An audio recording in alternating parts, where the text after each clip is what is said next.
All righty. I am Rob, aka B-Ball Archives. Welcome back to another episode of the Baseline Bums podcast. I am joined once again by my co-host AJ. What's up, my dude?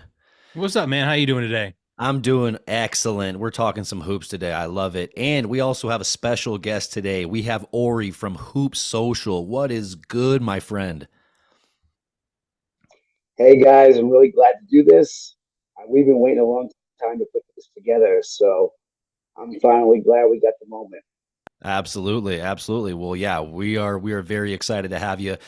We got a couple of really great topics. We're going to be talking some Spurs. It wouldn't be the Baseline Bums podcast if we weren't talking about the Spurs Pistons game last night. Finally, the Spurs got a much needed win. Wemby, his first triple double. We're going to talk about all of that, but we're also going to be talking about the battle at the top. We had the Celtics, the number one team in the East, play the T Wolves, the number one team in the West, and it did not disappoint. A nice overtime thriller right there. So we're gonna dive into all of this. So first things first, let's just get this Spurs basketball out of the way. I know Ori, you are a huge Celtics fan, but we're just gonna get this Spurs stuff out of the way. Um, Wemby, his first triple double in only 21 minutes.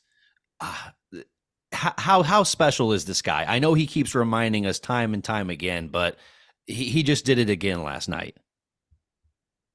It's insane. It's absolutely insane how he's able to play at such a high level at such a young age. And I mean, we're in January right now, like halfway through his first year in the league, and I can only imagine what the next part or the next chapter is going to look like once he gets off his minute restriction.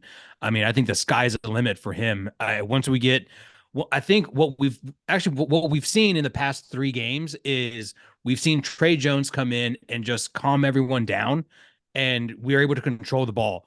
And in those three games, we were in a tight game against the Bucks, followed by another tight game against the Cavs, and then we go to Detroit and we blow them out. And you just see the confidence being built. Like I know last episode I talked about, I'm not a huge fan of moral victories, but it seems like we might be turning a corner where we're not going to shock the world and make the playoffs by any means, but I think we were in a spot where we can grow and build off this foundation. And in that, I think Wimby's starting to become more of the vocal leader that we really want him to see. And I heard yesterday that Devin Vassell was giving the post game interview, and Victor told him, hey, whenever we do a screen cut to the basket, you're gonna get an easy dunk. And then they showed that highlight, and you're like, oh, this guy knows what he's doing, and I'm Yes. here for it. Yes. He is that cerebral player that we need. Yeah. He's not just a long athlete. He's not just a guy that can shoot over you, but he's an intelligent player as well. It makes me real happy to see him grow, but I really want to see him without a minutes restriction.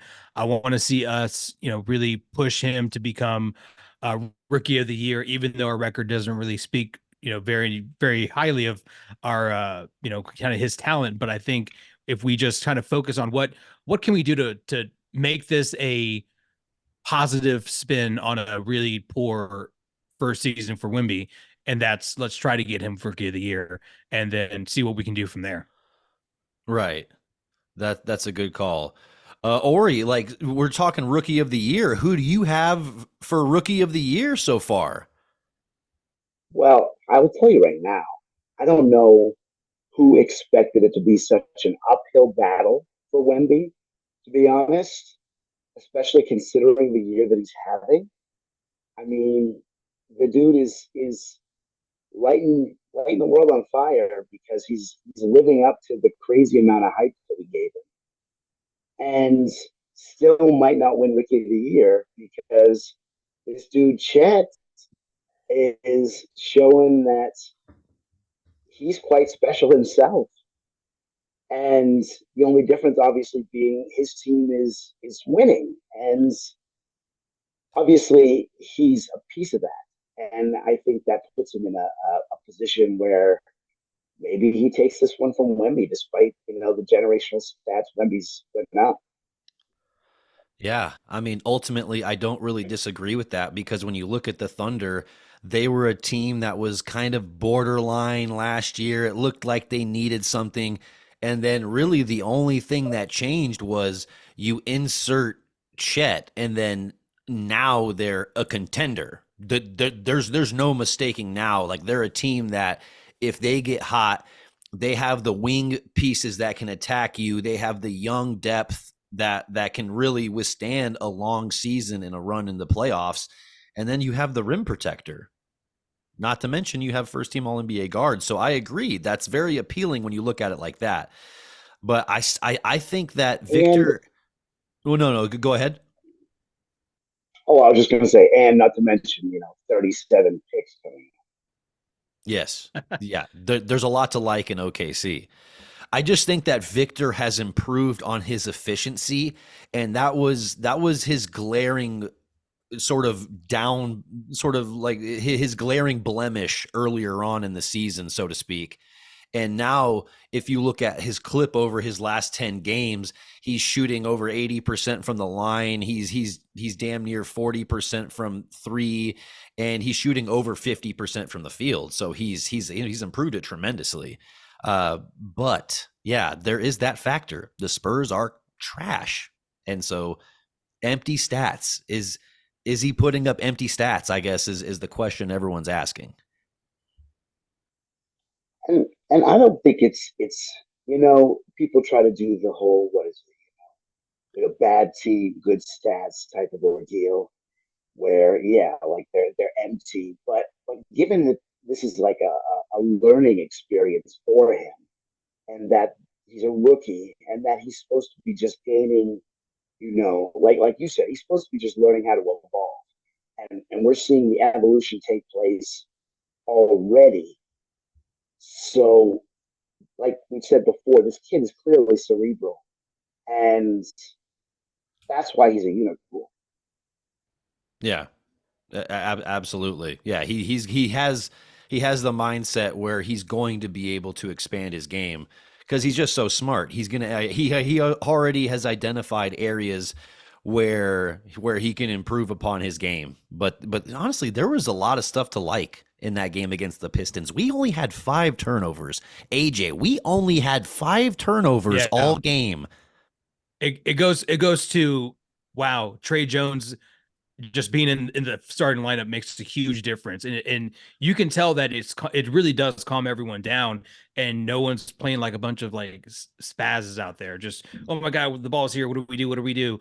And that's been my biggest thing. I still think Jeremy Sohan is very he doesn't know what to do at times. And when he's supposed to pass, he shoots.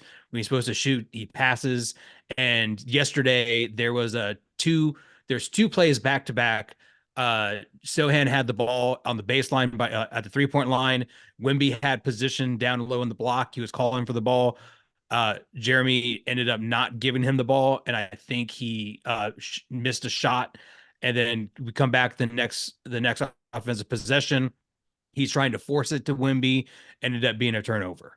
So, that example right there is just like you got to pick your spots on being smarter with the ball. If Victor is on the block and he has his hand up, and keep in mind that hand is 10 feet in the air, just you throw it up to him and let him work.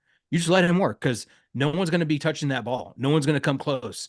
And if he keeps it above his head, he has a really good chance of putting it in the basket.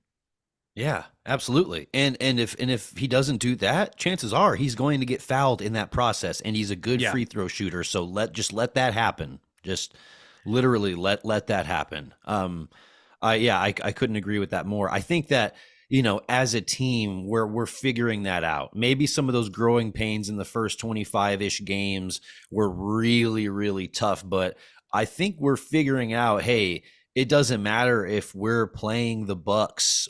We can be in a really really close game if we stick to our guns and go to what got us there. We Yeah. gotta feed Victor. I really like Keldon Johnson coming off the bench for us right now. I think that's been a huge spark for the second unit. I think it allows Keldon to come in and not worry about getting in kind of anyone's way. He's going to be the ball handler. He's going to be the number one option. Also Barlow has really played well as well. I think we're in a good spot now. Granted, we're in a part of the schedule where the teams aren't as strong. We have coming up, I think we have the Hornets next at home. So these are winnable games if you're the Spurs. Now, whether we go out and actually win them is a different story. But at the same time, I do feel that we're in a good spot. Now, the elephant in the room, though, is do the Spurs make a trade? Are we going to be trying to get DeJounte Murray back? Are we going to be making a splash to try to get someone in here just to send a message? I don't know. I highly doubt it. It's the Spurs. I can't remember a time where these rumors that were coming out actually came to fruition. Yeah, So, we're not a big free agency destination. People aren't lining up to want to play basketball in San Antonio, and that's okay. I think it may take us, a year or two to make that move, make that point yeah, guard move. But is DeJounte that guy? Is bringing DeJounte back? I mean, only if we can bring him back for pennies on the dollar, which it seems like yeah, that's his value now. His value has dropped. He's not the all-star point guard he was in San Antonio anymore, so to right. speak, that Yeah, according to his value. I just don't want to mortgage our first round picks, unprotected lottery picks for that matter too, to help out, anybody, outside of San Antonio. And for us to basically, say, hey, we still got the receipt from our previous transaction. Do you take returns? Like, I don't think that's the move for us. And, let at this point, we're not playing for anything. We're just playing for not to get last. And I don't think that's going to happen because the Pistons suck. So I really do think that we just kind of let this thing ride out. And then come, off season free agents, we go after Derek White again and try to get him back in the Spurs uniform. Hey, that I don't was like, I don't actually like, I don't like any part of that. hey, that was actually in my notes. Like, as Spurs fans and as a Celtic fan, can we just sit here and appreciate how much we enjoy Derek White play basketball? Oh yeah. Oh, I tell you right now, that was one of the most underrated Brad Stevens moves. People, we got him pretty easily, and he's had tremendous impact. I I can't say enough good things about Derek White. I think he should be in the Defensive Player of the Year conversation as well, in my opinion. He certainly could be. I mean, it's just really hard to get that award as a guard. Historically, just very, very few have even been considered. So it would be tough. But yeah, at the Very same tough. time, he needs to be talked about in that level of impact because dang, y'all wouldn't be winning at nearly as much without him in that lineup. So, from a He, Spurs he fan, made he made Marcus Smart replaceable. I mean, let's just be honest. I mean, he made it so we could get rid of a fan favorite, passionate guy that we really, Celtic fans really liked. He made him replaceable, and I that's a big deal. I think in them taking a step forward to winning a title. yeah, well said. I Yeah, I think you nailed it right on the head. I remember when we drafted Derek White, I have family in Colorado, and they called me and they're like, "Hey, you're getting a gym. I don't think you understand how good this guy is." And I was like, "Okay, it's fine. Like he's good. Played for the Buffs, no big deal. Like I get it. You guys are homers." And they're like, "No, no, no, no. You don't understand. Like this guy is a perfect fit for the Spurs, and you're gonna enjoy him a lot." And sure enough, like that dude has blossomed into a great player, and I am on board for him to become an all-star. Hopefully that can be the case. Absolutely. Yeah, that would be tremendous for Derek White. I mean, obviously his impact and what he does out on the court, it's deserving of it, but being an all-star is tough. It's also a little Yeah, political as very well. tough. Yeah, I'm just glad that he absolutely. got some votes. To be 100% honest, at least his name was represented. You know, Yeah. I know it was probably mostly Celtics fans, but at the same time, just to be like, hey, there are people out there that appreciate what he's doing and are seeing it. Oh yeah.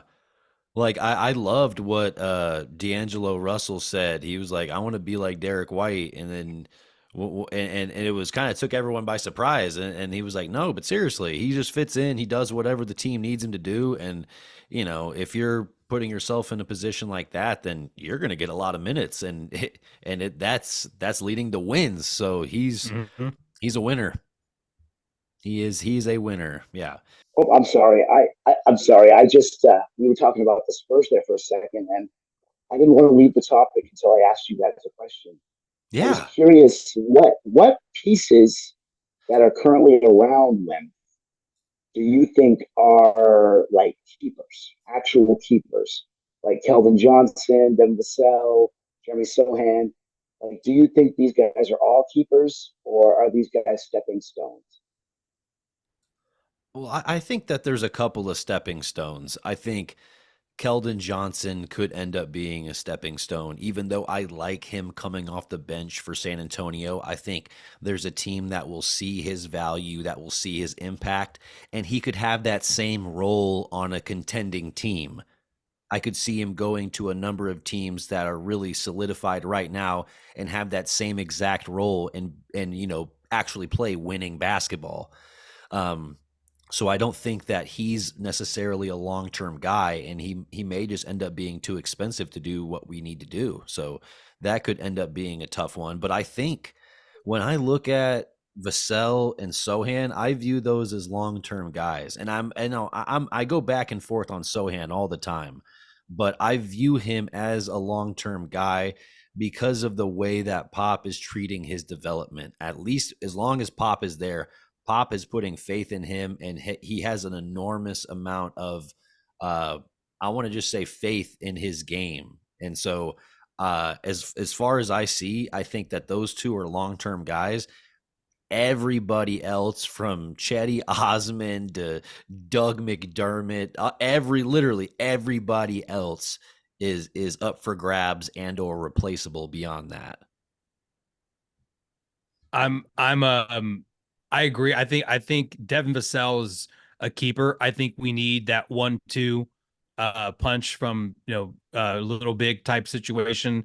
But I think Sohan is expendable. I think Keldon Johnson is expendable. I don't see a long term unless Sohan can figure it out or show me that his basketball IQ has gotten better. I can't see him continuing to be a Spur or be productive as a Spur. I mean, he can go back to being power forward. That would be great. But what he's doing right now is pissing me off. Yeah, he's doing a lot of Fair that. enough.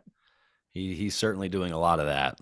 So yeah, long story short, a lot of this team is expendable. Okay, okay. I definitely just was curious because, coming right from a Spurs fan, I wasn't sure how many of these guys are, genuine fan favorites that you really want to keep. I mean, there's some guys that I think fit in well. Like I've talked about on here a couple times, Chetty Osman. It seems like he's always one of the guys that's up in the higher plus minus whenever we're looking at Spurs games. So I think that he's one of those really good glue guys that I would want to keep around. But it's like we're not gonna bend over backwards to keep him. Right, right, Yeah, right. Definitely. Yeah, but I see the glue guy. Like, yeah, like if he was on a contender or something. for sure. Absolutely. So yeah, I don't know. Spurs could be in a situation where we could get back to back wins. We're playing the Hornets tomorrow. Um, Watch out. Here we yeah, go. exciting stuff. But let's shift gears real quick and talk about a team that is actually winning basketball. Let's talk about the Celtics real quick. They are 18-0 at home this season. Last night they had no Porzingis and they said no problem against the T-Wolves. So Ori, tell me a little bit about what you were seeing last night from the Celtics. First and foremost, I know a lot of people that follow Hoop Social are probably getting sick and tired of hearing what I'm about to say, but it is true nonetheless. Jason Tatum is that guy. Let's just keep that in mind as we discuss the Celtics. I will say Ant Edwards is definitely that guy too. He shows that time and time again, but I just the energy that's on the court when Tatum's on the floor, it's just when he's missing, there's something about them that just doesn't quite click right. Like I understand that value is kind of hard to, set in stone, and plus minus and all these advanced metrics don't normally, catch it all the way. But I think his season is being undervalued. And I think that, in most situations, best player or best team would get a little bit more respect than he's been getting lately. Yeah. I mean, you're absolutely right. There's a lot of people who are quick to disrespect Jason Tatum, and I don't necessarily know why. He just put up 45 points last night in a huge game against the number one team in the West. He and Jaylen Brown combined for 80 points. That is huge production. Outside of them, the team fell off of a cliff. So if people are hating on Jason Tatum, I'm not sure what they're looking at. I mean, the only reason they won that game is because of Jason Tatum. Like Yeah. you watch the game, they were down by 10 with or about 10 or so with 2.5 minutes left, and Jason Tatum just like said, "No, we're not going to lose this game," and just put the team on his back. It was really impressive. Oh yeah. And There I feel like people don't see that enough. Maybe like I'm not sure because I feel like he can do that quite frequently, and he's getting this reputation of being kind of, not that guy. And I don't understand. I mean, I think he just sort of played himself into a successful trap where now people expect greatness from him night in, night out. So when he delivers anything slightly less than that, they use it as an excuse to jump on him. And I almost view it as like it's a badge of honor because they only really do that to great players. They wouldn't care if he had an off night if he was, kind of so-so, but there's just this expectation of greatness with him. And in You last night, sound you sound the you sound like us when we were talking about Tim Duncan about 10 years ago. yeah, 10, 15 years. You literally sound like Rob and I would be in college having this conversation about Tim Duncan and be like, he doesn't get the respect. This is ridiculous.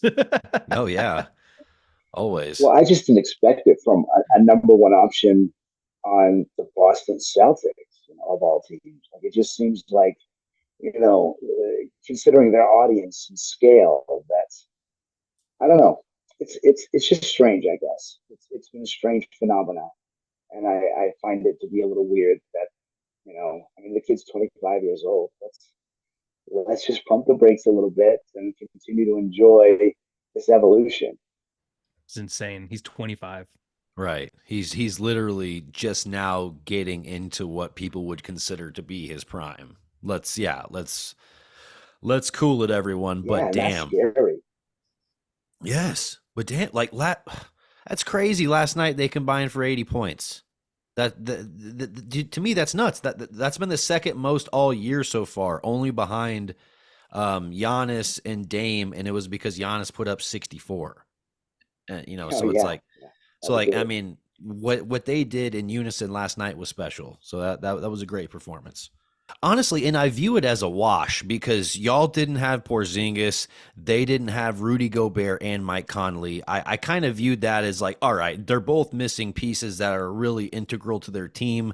Let's see what's going to happen, and then y'all came out on top. So I thought that was a really really great win.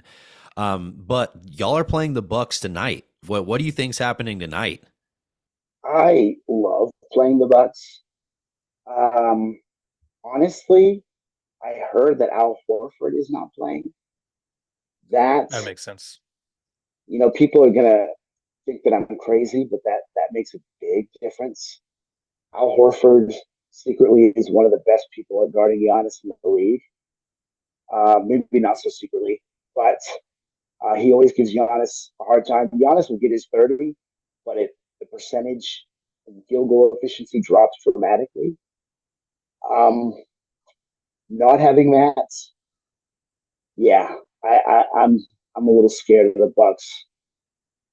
Giannis, any given Sunday, can do Giannis things, and without our full defense there, uh, they're going to be tough. It's gonna be a Yeah. real tough game for you guys because you had, I think it was like like your five starters played over 40 minutes, and I mean that's tired legs are tired legs, Yeah. and if the Bucks decide to run up and down, then that's going to be a long game for the Celtics. But they could be riding that wave of we just beat the best team in the West in overtime, and we can beat anybody. So and then also it's a Drew Holiday reunion. So we'll see kind of how he plays and what that looks like. So it's gonna be fun. There's great basketball right now, and I'm so excited just to be a part of it. Absolutely. Yeah. Yeah. Celtics are must watch basketball night in, night out. And, And shout out to the Milwaukee Bucks. Thank you for Drew Holiday. seriously, that seems like a gift for y'all. He's definitely another one of those pieces that seems to be fitting like a glove, even though there's some nights where he's not shooting well. I believe last night he was, what, 2 for 10 from beyond the arc. But even on nights like that, he has defensive impact to fall back on. So, yeah, that was a great steal for y'all, and definitely a huge contributor to y'all this season. Yeah, so we're running a little bit low on time. Is there any last thoughts you want to get out before we head out here? You feeling good about your Celtics tonight? I am. I'm definitely going to be tuning in. I uh, I I like the theory of this being a wave. I kind of want to go with that one. So let's just keep riding it and go Celtics. Go Hell yeah. Celtics. Hell yeah. Excellent. Well, that's been a great episode of the Baseline Bums podcast. Thank you for joining me. It's been a good one. I am Rob, aka B-Ball Archives. Once again, joined by my homie AJ and Ori from HoopSocial. Thank y'all very much for tuning in. Yeah, Thanks for having me, guys. This has been awesome. We'll do it absolutely. again. What do we say here though, Rob? Go Spurs, go. Woo!